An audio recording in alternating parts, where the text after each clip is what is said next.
We understand an upside-down world, but they're writing us off before we get to the starting line. A stalled generation? Who do you think is gonna fix all this? We will, because our future is the future. So we're going to build bridges and hospitals in a day, and feed those left in the cold. We're going to do all this and more, because we have an appointment with destiny.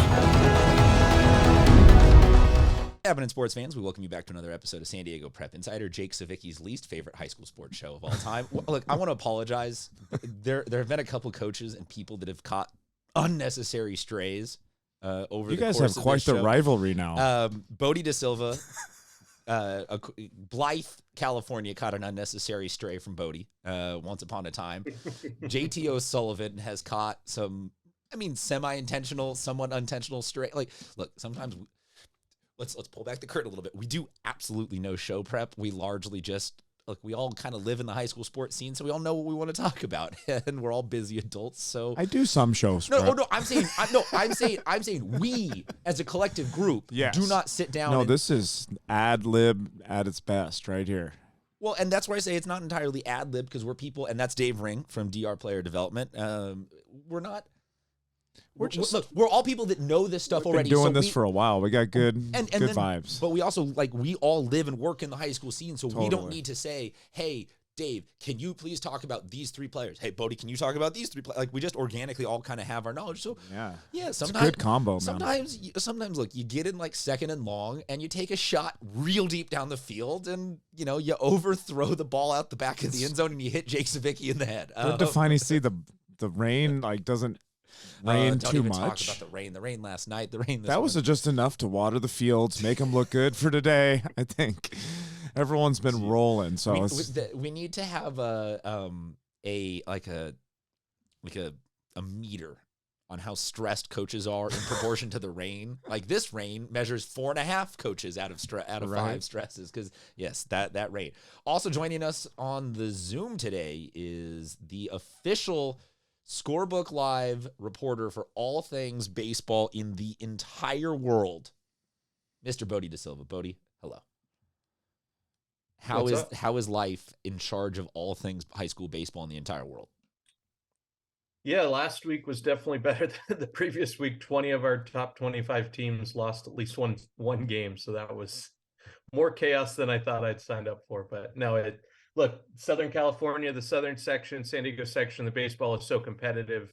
Just because a team loses, I don't think you can always drop them, because some other states, they're not playing the same competition. Well, okay, so that's what I kind of wanted to ask, Bodie. And in this room, we have always said we are the best at baseball. It is our thing. Listen, Linda, can you, after a couple of months doing this, can you kind of tell people, really, truly, we are actually, Southern California is the best at baseball in the world? Oh, there's no question. Yeah, I think Florida has some really good teams this year. I think especially at the top, and Texas is competitive. But when you look at a group of a whole, if you were to tell each state, give me your 10 best teams, Florida and Texas have 3 or 5 that would be very, very good. But California, when you get down to that 10, it's just incredible, the talent on each team, and guys that are throwing 90, 92 that are getting hit around. That in a lot of states, that would be no hitter after no hitter. So, and then there's Maranatha Christian saying, don't leave us out. Let's talk top 10 this week. Let's talk game balls. Let's talk dingers. We got another commitment to get to. What are we going to get to first? Shall we start, as always, with top 10s? Bodie DeSilva and Dave Ring have done this opposite this year. Bodie's, as always, his comes out on Monday, and you can find that at scorebooklive.com or download the SB Live Sports app. If you still visit scorebooklive.com, I'm assuming you are over the age of 65, or you are like me and you're just sitting at a desktop. So don't be that guy. Download the app. It's much easier. Dave Ring has a top 10 that he waits until Thursday to do, so it's actually reflective of the results this week. Bodie sometimes has to say, hey, here's how it was, here's what happened. So look, we get a little bit of everything. Bodie, let's start with you. 10-1, how do you see it? Yeah, so I'll start at number 1 there. La Costa Canyon, they've been number 1 here and there. I mean, they started the year there for me. They lost their game Monday. They bounced back Wednesday. They're playing a series against number 3 Rancho Bernardo. So that league is so competitive. It really, tomorrow's game will hinge a lot to see whether they hold that spot or they fall back down. Eastlake's there at number 2.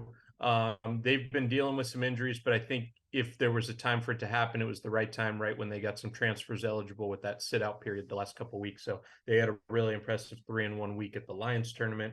Rancho Bernardo there at number 3. They split their first series against Torrey Pines. They've now split 2 games with La Costa Canyon. They'll host the Mavericks tomorrow to finish out that series. Torrey Pines there at number 4. They've been on a roll. They went 4-0 at the Lions tournament. They've taken both games from Carlsbad this week, 2 more one-run games, which just shows the importance and the strength of their pitching, because they can get it done throughout the whole rotation. Carlsbad's there at number 5. They were 13-0. They're now 13-3. Those 3 losses are to a team ranked ahead of them. So kind of a weird spot of how to rank them. But Saturday's game for them is a really important one to get. Montgomery's there at number 6. Their lone loss so far is to Eastlake, so you can't really take too much away from them, but they haven't played anyone in that top 5 group outside of Eastlake. Saints is there at number 7. Each game, when I look at this box score, they seem to just mash the ball around. They're 1-1 this week. They did lose a game to Madison, so that they'll finish up that league series. I believe that's today. Granite Hills there at number 8. They've slid a little bit. Ultimately, though, there's talent on both sides of the ball. I think they're really going to have a dominant showing in league. I think they're the best team in this league, although they did drop one to Grossmont. Maranatha's in there at number 9 this week. They seem to be getting better as the year's gone on. They were kind of my sleeper pick in playoffs last year, just came up a little short, but I think they are the best team in the Coastal League this year. And there at number 10 is Scripps Ranch. They really pitched their way into it. They went 4-0 at the Lions last week and beat La Jolla Country Day on the final day. Dave Ring, you have probably, I'm going to guess, 7 of those 10 teams in pretty similar order, but you never know. So hit me with what you got this week, Dave Ring, your top 10. Yeah, I agree. I mean, LCC is just looking incredibly strong right now. I got RB at my number 2. So LCC number 1, RB number 2. I'll tell you why. They've been absolutely hitting the snot out of the baseball recently. And I'll go over their stats a little bit. Eastlake for me, number 3. Torrey Pines 4. Montgomery, big surprise for me. They were strong as can be this year at number 5. Carlsbad 6. Saints, Granite, Cathedral, and Scripps. And I got Scripps still in there because they're still strong record, really scrappy, winning close games. On the bubble would be teams like Christian and Maranatha for me, who have a little bit less of a strength of schedule, but teams like that can come up and beat big teams at the beginning of the year. Maranatha in Bodie's ranking, moving to 9, is always, to me, when the floodgates of discussion start to open up. Because, and Bodie, stop me if you disagree with this take in any way, shape, or form, but 10 can be the charity. I call it the charity spot, not in like, oh, like this is a feel good story, we're going to put them in the 10, but 10 can be they're in a lower division, they don't have that cross references of matchups, but they're really statistically on paper good. So you're like, yeah, 10, great, throw them in there. Once they get past 10, you're legitimately really diving into like, no, they are better than 1, 2, 3, 4 teams, because they're better than that 10 and the 3 or 4 OLIs, like you said, that are Scripps and Parker and teams that are on that like higher up D1 level. So now that Maranatha in Bodie's is climbing to 9, I think it really opens the discussion of like just how good is this team, regardless of who they're playing or what the results are, just like baseball wise, statistically wise. It becomes really interesting to start actually having that discussion of, is 4-7 or 11-0. It becomes really interesting. And baseball, this year, yes, Maranatha is the case in study, but I feel like by the end of the season, we could have about 7 teams vying for those 9 and 10 slots in the top 10 ranking. Great thing about it is that the top 10 ranking really doesn't mean anything in the end. And so we don't have to argue over it. Let's go to game balls. Let's talk about some shout outs. Bodie Da Silva, though, has a commitment that he wants to get to. Bodie, do you want to throw that into your game balls, or do you want to get that at the end? Yeah, no, I'll throw it in right now. A player who I saw yesterday and will be taken off one of the best uncommitted seniors, but Nolan Farley, infielder from La Costa Canyon, just committed to Ohio State yesterday. So that's a huge deal, and clearly that The a Nolan big reason why Farley, La Costa the Canyon's Ohio up State. top. Just any Ohio State. Ohio State, Columbus. Go Michigan. All right, so Bodie, your game balls from top performances or just players that you enjoyed this week. As I'm pulling that up, I'm still on my rankings. I will filibuster then and talk about. We had Mar Vista throw a combined no-hitter yesterday. Shout out to them. Also, though, shout out to the like you said, Bodie, we got some champions from the Lions tournament. San Diego teams balled out really well. Shout out to Jack Hafferkamp for continuing to hit home runs. Hafferkamp Jacks. Bodie, you got your game balls yet?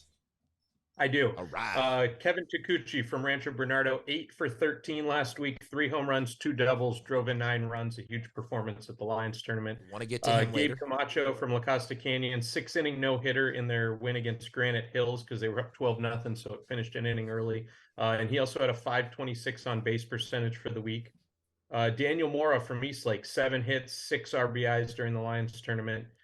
Jack Circuit, 6 hits, 5 doubles, 2 home runs during their Lions tournament. And Ben Godoy from Francis Parker hit .500 with 3 doubles, 2 home runs, and drove in 9 batters during their undefeated week as well. I can't even put up numbers like this in video games. It's crazy the kind of year that some of these kids are having. And Bodie, like you said, it's against the kind of pitching that if other states had this kind of pitching, you would see, these kids would be getting shutout after shutout after shutout in South Dakota and Massachusetts and stuff like that. Dave Ring from DR Player Development, which you can check out over my shoulder here. Your game balls from high school baseball this week. Well, we didn't have any matches this week, Bodie. I didn't steal any of yours. You didn't steal any of mine. This is amazing. And if you go to Bodie's, done with no show prep. If you go to Bodie's Twitter page and you look at his highlights there, he's got a guy by the name of Zane Nordquist from El Camino. Dude threw a complete game shutout, 14 Ks, no lefty, walks, right? 2 hits. Yeah, Correct. He hits lefty Sophomore. also. He also went 3 for 3 with a double and 2 singles. I mean, have a day, my guy. Shohei go to Bodie's Twitter page. I think it's SD Preps also. Okay. It is. And you can see We'll put him this on smashing a double. We'll put this on the poll as Zane Nordquist from El Camino coming for Shohei's throne. You can find all of our polls at Twitter or at SD Prep Insider on Twitter and Instagram. Dave, keep going. Yeah, I want to give a shout out to the Patrick Henry squad. They beat Cathedral 7-3. This was a big league matchup for them. They've been playing them all week. Zach Morales, 4 for 4. Jack Giordano, 2 for 4 with a double. And Brady Hall, 2 for 4 with 2 RBIs. I mean, these guys are swinging it. And Cathedral's given it up a little bit this year. You have to give credit to some of these other teams that have been putting up some runs against Cathedral this year. They've been, it's just a tough go so far. But I mean, anything can happen. I love Cathedral. I like their grit. They've got so many players that, when I watch them, I just really get excited to see like what are they going to do today, man. I mean, so these guys You've been big on Cathedral all year in a way that the rest of this show has not. Yeah, I think, they're young. They've got a huge junior pool. They're going to go into next year being one of the strongest teams. But right now, they're just trying to figure out their identity. And it's just one of those teams where you look at all the talent. They're trying to find leadership. And when it comes down to it, I know that's going to happen. They've probably got to find the leadership from some of these younger guys, and who steps up. It's going to be interesting to see. Christian beat Scripps Ranch 8-2. That was a big win for them. Xavier Farnham 2 for 2, RBI and a walk. I'll go over him in Dave Stingers. Benji Molina had a 2-run single. I'm not sure if it was the actual Benji Molina that used to play. I was going to say, crazy that he's got eligibility left as a 46-year-old man. I think there's a couple more brothers on the way then if Benji's playing. And last game balls go to Torrey Pines beating Carlsbad. I mean, these guys are not they're not giving up any runs. They beat them 2-1. Peyton Rogers, 7 innings, 2 hits, no earned runs, 9 Ks. And this was a team that, shut out Carlsbad's hitters who have all had their go against pitching this year. So Jace Barajas, 2-run double. Benji Molina, the current one we're talking about is Steel Canyon, or what school? He was at Christian. Christian. All right. So I'm going to put it on the poll at SD Prep Insider. Does Christian High School currently have a 49-year-old Puerto Rican man playing catcher? And we have one more Barajas that I want to give a... Rod? It's Jace Barajas, son of former big leaguer Rod Barajas. No way. Really? Truthfully? Yes. It is. It's the second Barajas to come through. Wait. I'm sorry. I'm way more Torrey dialed in. Pines. Okay. Rod, we're going to become friends. You were one of my all-time memories of MLB The Show. Like, you were an achievement I once had to come. Rod Barajas and I are going to, that's my new show I'll goal. hook you up, man. He's my deal. boy. Came to Keep the going. shop. He's such a nice guy.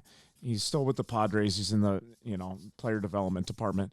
Jace Barajas had the game-winning 2-run double against Carlsbad, which, if you think about it, in a game like that, you're a pitcher. It's one pitch. That entire game that changed the game. One pitch. So you see this a lot, man. Guys throwing gems, and it comes down to that one pitch, and Jace did his thing, man. He's an underclassman that's got a real big upside to him. And that's the game balls, man. Let's talk Dave's dingers. We did that a little bit out of order. Dave Ring every week talks about the biggest and best things in sports, which are home runs. Right? No more triples or whatever Tommy was always doing when we were here. Just home runs now. He was a big- your I dingers. do look forward to someone responding to your poll question being really thrown off by it, as we've seen in the past, asking if you're okay and other things with, does Christian have a 49-year-old Puerto Rican on their team? Bodie brings up a That's one flashback of the to the better one ones. time we let Vincent. Yeah, that is one of the better poll questions of all time. Flashback to when we let Vincent Santos, the Tongan tank, take over our radio station show, and we had what was it like? Is the only good coach the one that gives you Vietnam flashbacks or something like that? Yeah, we'll see. It's gonna go in a certain kind of way. Dave Ring, your Dave's dingers, please. Dingers away. Here we go. So you mentioned Daniel Moore earlier. I wanted to give him a shout out. He hit his first bomb of the year for Eastlake. If you go to my Instagram page, DR Hitting, I tagged Verified. ST Prinsider. That's some in the verified Menchies now. And you can see that absolute nuke. Check it out. Man, I got to throw a dinger, Dave's dinger out to Saints MJ Sweeney. He might be the most Jose Canseco prolific home run hitter looking type player in San that was Diego. about to be my question. Was maybe we should put it on the poll. Does MJ Sweeney look like more like a power hitter than anyone else you've ever met? Yeah, you look at him, you're like, that guy's winning the home run derby, no problem. He had another 2 home runs. He's got 4. This guy mans first base for the Saints, and they had a tough loss to Madison on a walk-off error, but I mean, their momentum is huge right now. I think they're going to be a strong team going into the end of the season here. Like I said earlier, Xavier Farnham, he's at Christian. He's totaling 3 home runs for the season, so we're starting to see some guys get some totals there, some good high numbers in that dinger department. That's what we need, right? We need like 10. Well, we're affected by rain this It's year. the rain. So I get it, but we're also it's time to pick it up a little bit because We're picking it up.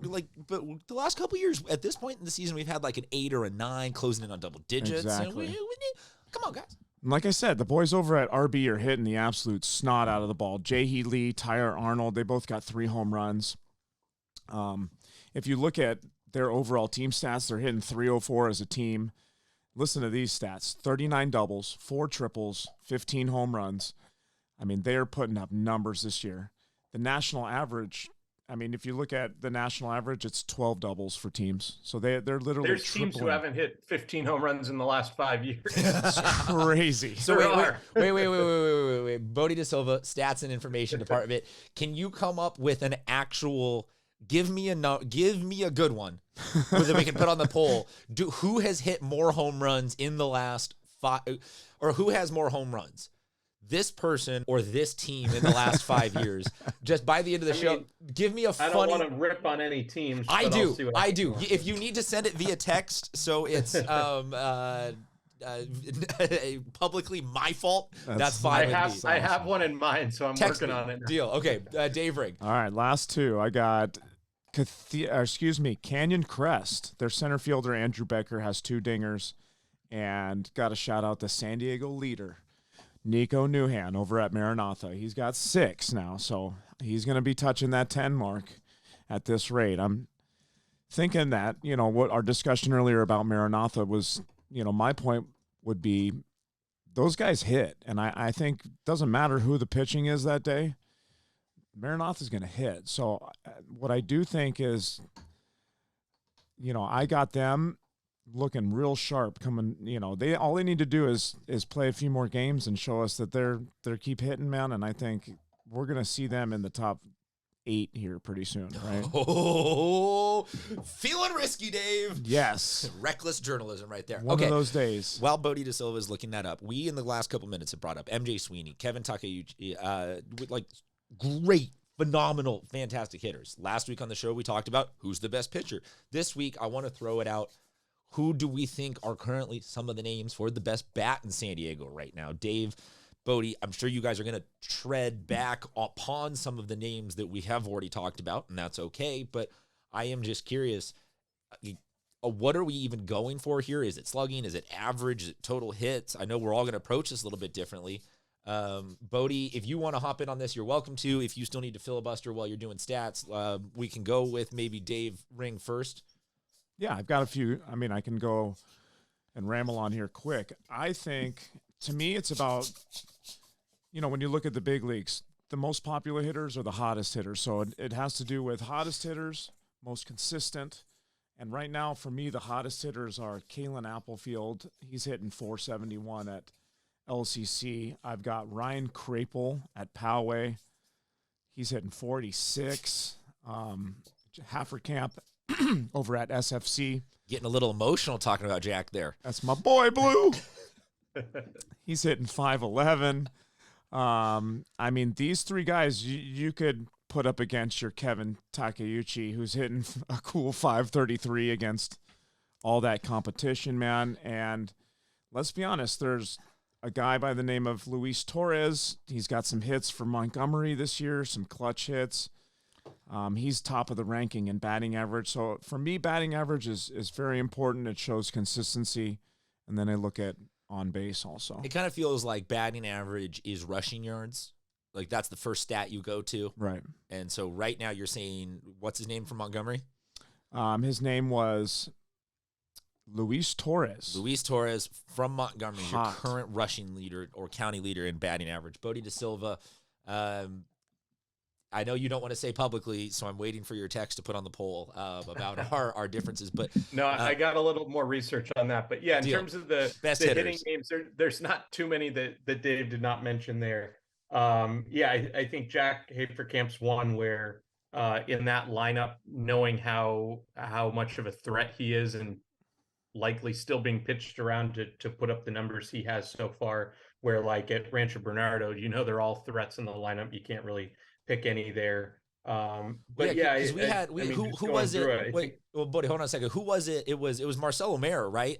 That was on freaking fire and then just didn't have an at bat officially for like 3.5 weeks because he got. That's what. That he had a little dip there senior year. Obviously, it didn't matter, and he's getting the last laugh. Well, but that's kind of what you're saying about it. Is there's some of those felt lineups. Like the other team just went through and they're like, okay, like we know they have other good players, but we're going to make them beat us because we know Marcelo can put it over the wall. Yeah, so to have Kevin still putting it up there, very, very interesting stats. Buddy, did I cut you off, or was that everybody for you?